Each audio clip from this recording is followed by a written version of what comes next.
Hello and welcome to the Gooner Talk, back again with you guys for another episode of the Arsenal News Show. Join you every morning, every single day at 8 a.m. UK time. Thank you so much, as always, for making this a part of your morning routines. Do drop a like on the video, subscribe to the channel if you are indeed new around here with those notifications turned on, so you never miss a show. Good morning to those joining us live in today's chat box. Let's scroll up and see who's got in there first. Blackshine, good morning to you. To Matt G, Rich Kanu, Martin, Johnny, Paul, Marcus, PJ, James, good morning, guys. Alex, Carl, Marcus, Al Hassan, we've got Keems, Vivian, Alex, Gooner, Jake, Peeny Ween returning as well. Fantastic to see you. Hope you're doing good and well, my friend.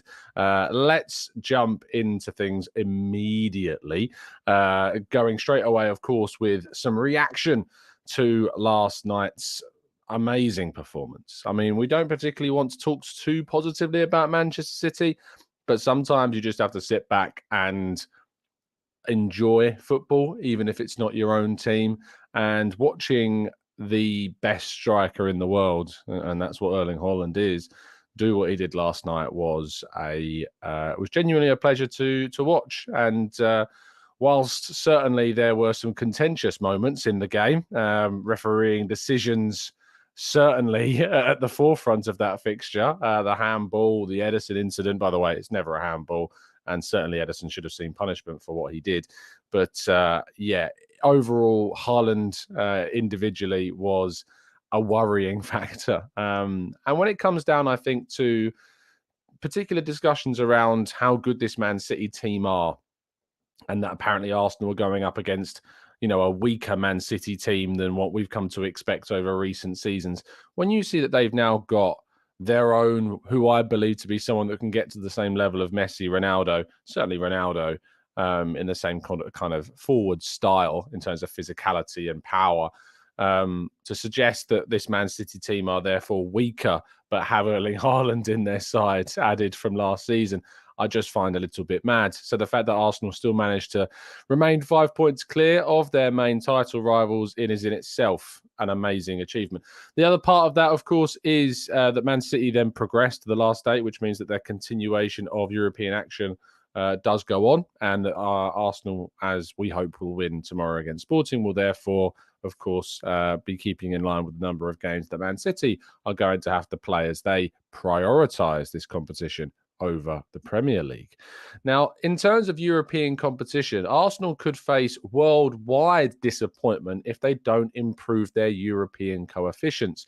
Now, in 2025, the expectation for a Club World Cup expansion to 32 teams is set to take place, and that those 32 teams will be made up of clubs that have won their respective Champions League competitions in their continents, but also the rest of those sides will be included based upon those that have won a higher ranking in the coefficients. Now, Arsenal are said to currently be 23rd in the coefficients, which would not be enough to grant them access to the Club World Cup. It's a competition that can earn you a significant amount of money, as much as £25 million just for entering. And so Arsenal will certainly want to be part of this competition for the financial benefits. It is due to take place in June and July during the off-season, and can act as somewhat as a preparation tournament that also brings in significant financial benefits to the club. Arsenal will have to significantly improve their coefficients if they want to take part, or with their participation in the Champions League next season, they would likely need to win the competition if they want to be involved in 2025. There is hope, of course, that with Arsenal establishing themselves higher up the Premier League table and going further in European competitions like the Champions League, that this will certainly hope to raise their coefficients. But no matter how we feel about the fact about Arsenal being in or out of a Club World Cup that is expanded in June and July to 32 teams, it seems as though we're also in a position where we might need to be part of it, and certainly need to be part of the financial benefits that come forward. Otherwise, you risk falling a little bit behind your rivals. Arsenal trained ahead of their game against Sporting on Thursday, and both Jesus and Trossard were involved as expected. It seems as though Jesus is getting fitter and fitter by the day, and who knows, we could even be surprised potentially to see him included in the starting lineup tomorrow evening. Kieran Tierney has held talks supposedly with Mikel Arteta regarding his game time. As we know, Newcastle are quite virulently interested in trying to sign Kieran Tierney. And the Scotland international has, of course, been completely out of the fold right now. And Alexander Zinchenko, who, by the way, a brilliant video has been produced on Tifo's YouTube channel. I recommend you go and watching, explaining his role and why it works so well. I certainly recommend going and watching that if you haven't done so already, after you finish this video, of course. But yes, Kieran Tierney has said to have held talks. But what is interesting, come out of those talks, according to Ben Jacobs, is that a decision has not yet been made over his future. He is said not to have made a decision yet over his future, and that the talks were more productive, and that he has understood that still fighting for his place is going to be very important. But unfortunately for me, without Alexander Zinchenko getting an injury or a suspension, I just don't see Tierney breaking his way into the Premier League first team. But I certainly do expect him to start in tomorrow's game against Sporting. Moving ahead, and Nuno Tavares, unfortunately, is going for a bit of a rough patch. A piece on Couer Marseille, a French website, describing the performances of the Marseille side, wrote a quite scathing review of his latest performance in the 2-2 draw against Strasbourg. It reads, Tavares is getting worse and worse. The Marseille group is less efficient, but so are some individuals. This is translated, by the way, so apologies for any grammatical issues. This is the case of the Portuguese piston, which annoys both in its choices and attitude. Aligned in his left lane, he often made the wrong choices, lost 25 balls through hazardous passes or upside down races. I mean, that's definitely has to be a translation. Upside down races, incredible. He crosses at the near post following a superb deflection from Alexis Sanchez, while Malinowski was alone at the second. The worst is his nonchalant attitude in defence. Trust the French translation not to mess up nonchalant in defence. And he trots and does not seem concerned. I assume that's talking about his lack of intensity to get back, I suppose. He is guilty on the first Strasbourg goal, not looking at the ball and letting Aholu strike. And on the equaliser, he leaves the centre, marking distance and lack of aggressiveness, a level and an involvement that drops from match to match. Not good. It sounds like he's been playing both right wing back and left wing back in recent fixtures. So not even the positional factors can mitigate away from what is seemingly a scathing criticism. Tavares, for those that thought we would be getting 40 million, as we used to debate, as I said before, I think we'll be lucky to get between 15 and 20 for the Portuguese left back, but he will return in the summer and we will see indeed what does happen.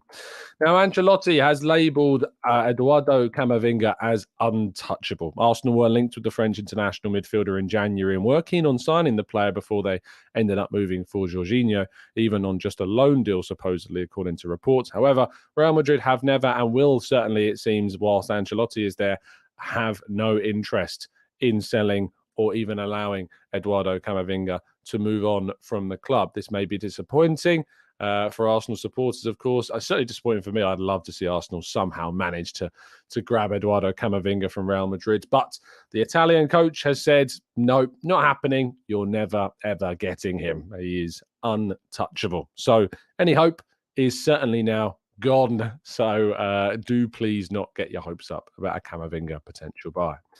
Now, get your trigger fingers at the ready, because Gabriel Jesus is the brand new prize this week for Football Prizes. However, I say this week, it may be just today, because of the 149 tickets that went on sale just over 12 hours ago, already 131 of them have been sold. 18 are left. Link is in the description. Don't miss out on your chance to get a ticket before they all sell out. And they will sell out, I imagine, in the next couple of hours. So do not miss your opportunity to get involved with this competition. You can also win a signed Alexander Zinchenko shirt as well, potentially, by just entering the competition.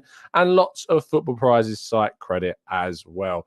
Don't miss out on your chance, people. It is right there to get involved with. Okay, let's go to part two then, and your questions right after this.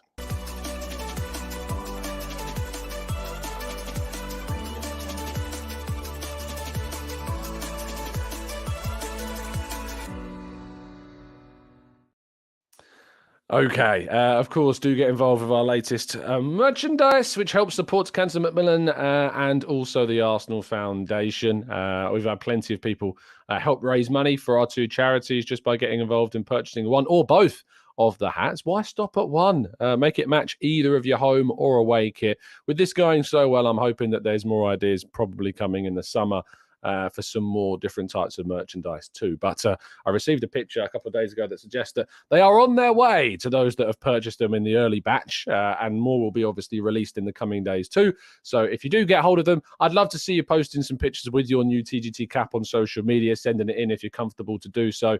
I'd love to see that. And tagging, of course, the Arsenal Foundation and Cancer Macmillan support if you do so. So thank you, everybody that has already helped out. Okay, let's jump into the chat box then and see what you guys are talking about and go through some of your questions. James Curry says, controversial question. Oh, I don't know. I don't like controversial questions. But what are your thoughts on Arsenal signing João Felix in the summer?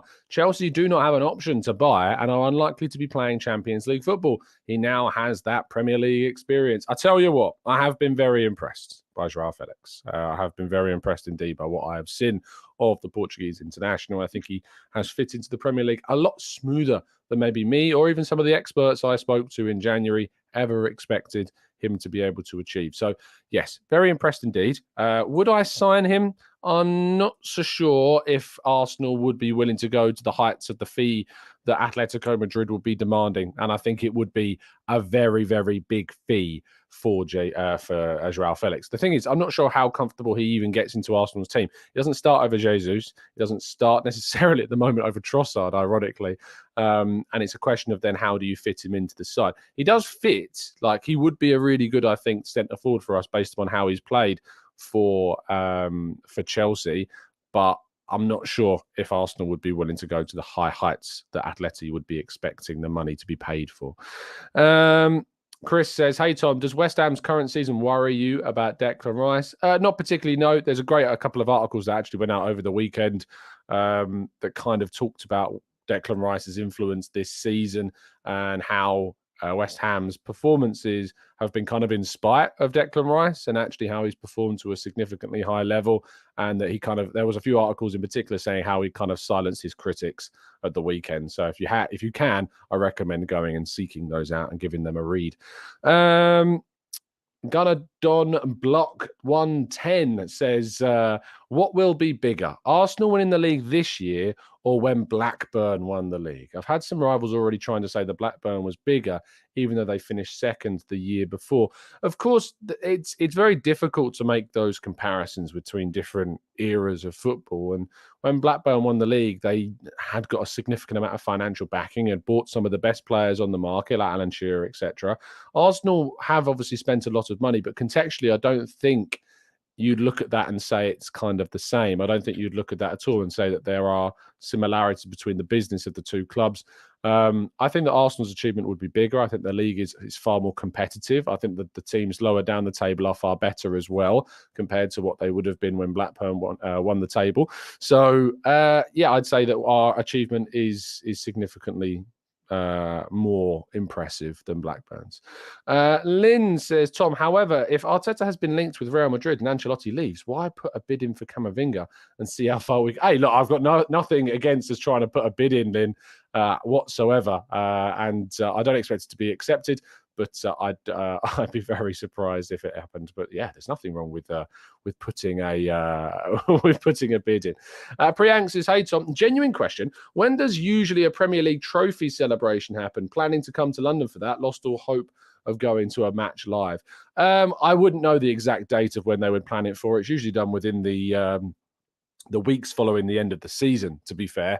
It's not done like months afterwards. It's usually done weeks after it finishes. If you remember the FA Cup parades back in 2014, I think it was a few weeks after the competition was finished. So yeah, not too long after. Might have even been days after the FA Cup was won. So yeah, I'd aim if you're coming over to do the kind of week or two after, but do please wait to confirmation. Don't take my word as gospel. I'd be surprised if they didn't do something like that if we won the league. You'd expect them to. Let's go to a Mr. Joe Kerr says, can we get a flying fish and TGT sneeze half and half scarf? I mean, who is going to wear that? Imagine going to the game with a flying fish emoji on your scarf. You'd look like an absolute fool.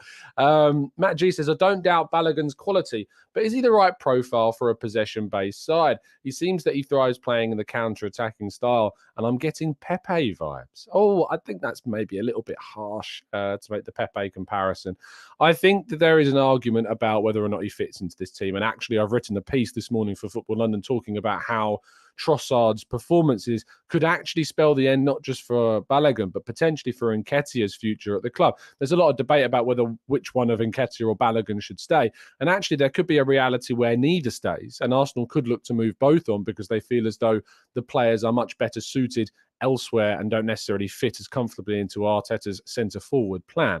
That said, I think Balogun has greater adaptability to play in that centre-forward role for Arsenal than Nketiah. Nketiah is much more of an out-and-out number 9. Balogun, whilst playing at the tip of the spear for Reims this season, I think certainly is still capable of drifting a lot more. You look at his heat maps of this season, and I certainly think they demonstrate that. But there is a reality, I think, where we could lose both of those players and get significant money and reinvest that in another forward. And there's always been suggestions that Arsenal are keeping tabs on potential striker targets, and it would suggest that both of those could yet still move on in the not so distant future. Let's go to John says, would you go for James Ward-Prowse, the best free kick taker in the world statistically, as Southampton are likely to get relegated? I don't think so. Not because I don't like him and I do rate him. I just think that there are better midfield targets to fill the spots that we would likely be looking to fill this summer. Simple as that, really. Let's go to Franklin says, Tom, all this criticism for Tavares is just to reduce the price for him. Marseille, 25 million or nothing. I have had suspicions, Franklin, that this is certainly something that might be being tried. There could be a bit of a, what's the word? There's a special terminology. A smear campaign is what I'm looking for against Tavares in an attempt to see if they can lower the price tag of Tavares. But even if there was, I still think his starting price tag is closer to 15 to 20 million pounds than anything above 20. I just don't see any comparative players at his level, at his age, going for anything more. Feel free to show me some suggestions, but I don't know of anyone who's comparatively in the same kind of quality bracket and age bracket going for anything more than 15 to 20 million, personally. Let's go to... Fuad says, I saw an article from Sammy Motbell about how Trossard gets very grumpy and moody if he's not playing first-team football. I'm fine with that personally, but is this something Mikel should be keeping in mind? I mean, I don't think so. I think Trossard's moved to Arsenal and recognises that there's always going to be significant competition for places in the team, and he wouldn't have made that move if he didn't realise that was going to happen. At Brighton, I think it's different. I think at Brighton, with respect to the club, Trossard is of a level that he should be playing every single game, whereas at Arsenal, things are a lot more competitive. So no, Fuad, I don't think that's necessarily a problem. Yomi says, Tom, what do you think about Gvardiol? He activated his Mustafi gene yesterday. Yeah, didn't have the best of games. Players have off games. It's important to remember that. You can't expect perfect performances every single week. Gvardiol is a fantastic talent, a very good player, and will move for a very, very big fee in the summer, I imagine, probably to Chelsea, knowing the way they operate, or Manchester City, one of the two. So we'll wait and see what happens with Gvardiol, but he's a very talented player, and certainly that game yesterday should not be a summary of his quality, because he's worth and is better than what we saw yesterday. Let's go to Maximia says, speaking of laying down arms, did you watch TalkSport's log where Jason Cundy is helping Jamie O'Hara come to terms with having to watch Arsenal win the league while his club is slipping? Yes, I have seen the clip. It's glorious. And you know, every single person that has doubted and criticised Arsenal has had this coming to them and deserves it. And I'm going to watch every one of the painful seconds they have enjoying Arsenal's potential title win should it happen. Dan says, hey, Tom, I'm so worried about what I might do if we win the league. It'll be crazy after 20 years. Please check on me the next day. Well, make sure you check into the channel, Dan. You can be sure that we'll be doing a show the morning after if it happens, if I'm alive. Lynn says, Tom, genuine question. If we keep publicising the players we are linked with, we could be in the same situation as last summer with Todd Bowley. Do you agree? I don't necessarily think, Lynn, that it's Arsenal that are ever in control of that. Unfortunately, the selling clubs, the representatives of the players want the information usually to be public because it invites greater bids from other clubs than just Arsenal. It can raise the price tag. It can be used as a tactic to try and raise the price tag and obviously shop the player around more, as I've said. So I don't necessarily think that Arsenal are publicising the players that we're linked to. I think it's more so, in fact, I'm almost certainly sure it's pretty much 100% the other clubs and the representatives that more are likely to leak Arsenal's interest in players to try and invite greater competition and bidding wars for their players.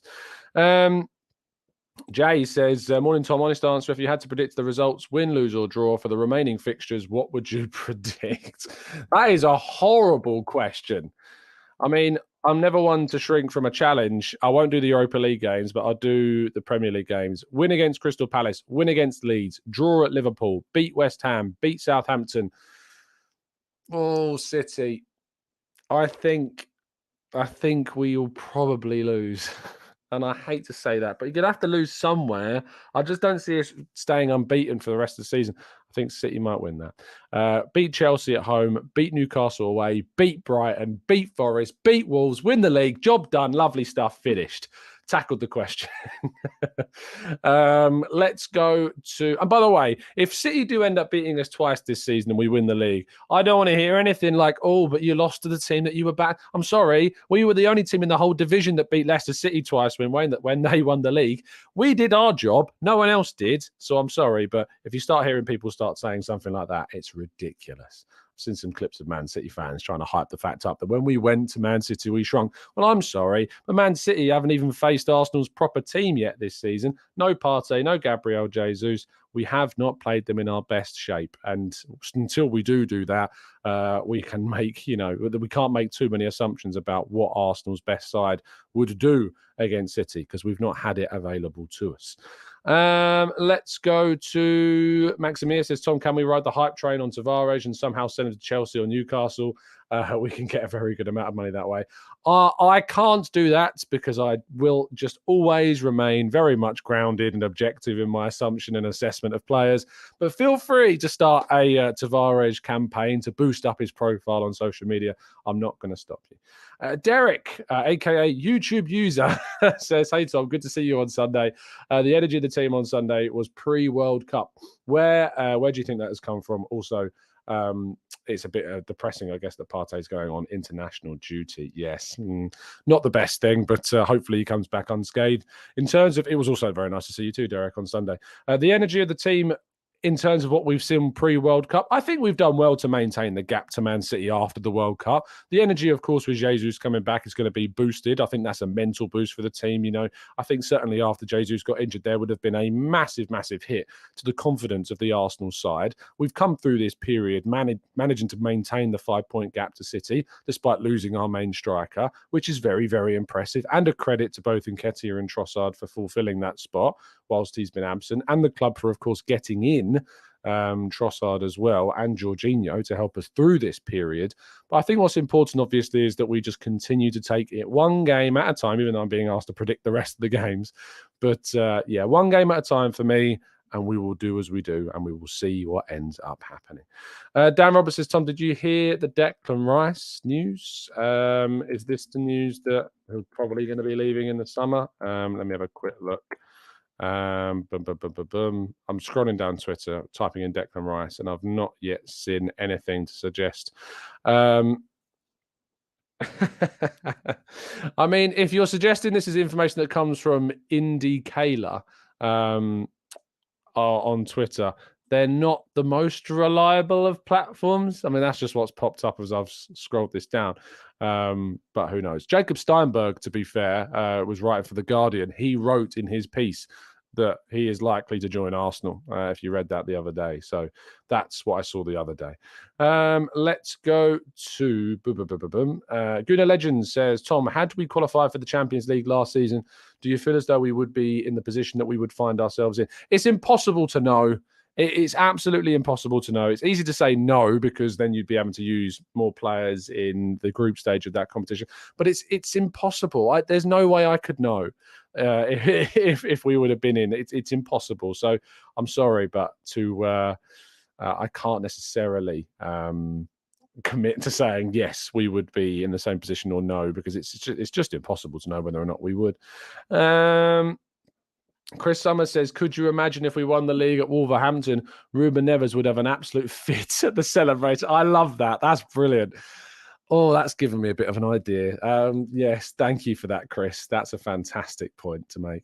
Raf says, why do you think we don't negotiate with clubs before the transfer window opens? Seems like we negotiate with players' agents and then we get stumped at the club. Two reasons, or two responses to that one. One is the obvious that clubs refuse. If you're in the middle of a season and another club comes to you about one of your players, they're going to be like, go away. Why are you talking to us now? Wait until the transfer window opens. He's our player. He's playing here, and we don't want him to become unsettled.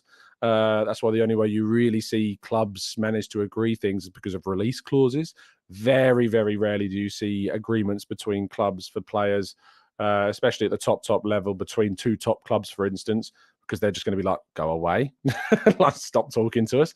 The other responses regarding not the club, but certainly the representatives, Arsenal do their due diligence on players well ahead of the window opening. We were actually interested in Jesus and putting the groundwork in place for Jesus before the January window of last season. So before the whole Dusan Vlahovic drama, we were already discussing the potential for a Gabriel Jesus signing ahead of that January window, which is why I think it's a misconception that we moved targets from Vlahovic to Jesus, and that's an example of Arsenal missing out on a primary target and going for Jesus. Arsenal were putting the groundwork in place for that Jesus deal well ahead of that January window where we were suddenly being linked heavily with Vlahovic. So, no, I don't necessarily think that that's accurate to say that it seems like we negotiate with players and then get stumped at the club, because there's reasons why you don't negotiate with the club during the season. It's difficult, especially for massive transfers. And then secondly, we do our due diligence for players well ahead of time in terms of the agents and the player itself behind the scenes, is my understanding of the situation. Let's go to Kivior says, Mohammed says, I was surprised to see Kivior starting against Sporting ahead of Holding, who I expect to start tomorrow. I also wish we signed Bernardo Silva or Madison. Mohammed just constantly wishing we signing this player and that player. On Kivior, you have to play him. You have to give players minutes. You have to give them some time in the team. I expect Holding to start tomorrow as well with Gabriel at left centre back. I expect the team. My expectation, and we'll have a preview tonight for you guys at 6 p.m. But my expectation, because we always do our desired lineups in the preview, not what we expect Arteta to do.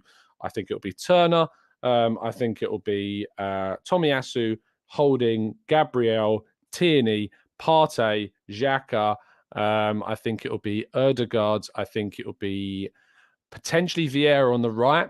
I think it'll be Jesus up top and Martinelli or Trossard on the left. I think that's what it would be. That's my prediction. But I think I would rather go for something different to that. But that's what I think that it will be.